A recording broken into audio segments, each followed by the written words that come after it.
Okay, so welcome to Nudge Education Podcast. Have you ever wondered when on earth people are going to talk about the things that really matter, the things that are really important in education, but not just to those who are doing pretty well, but to those who need it the most? So Brian and I, we decided to start a podcast. We've teamed up with Claire Devaney Glynn, who is this most enthusiastic human being, who is the adoptive mother of 3 children, all of which present and have been diagnosed with fetal alcohol spectrum disorder, and with Jessica Rutherford, who is soon to be a doctor in all things FASD related.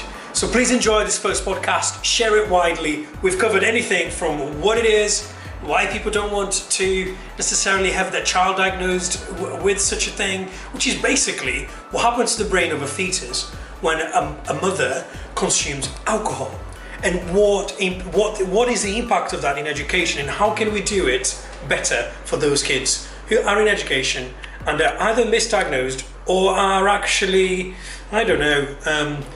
unsure of what's happening. How can we do better for them? How can we do better for those who need it the most for a life worth living? So, welcome to our first set of podcast.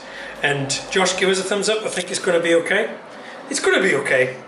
Enjoy. We're excited. We're here on our first Nudge Education podcast, and I've got Brian Mayer, the lovely people Brian Mayer, Jessica, and Claire.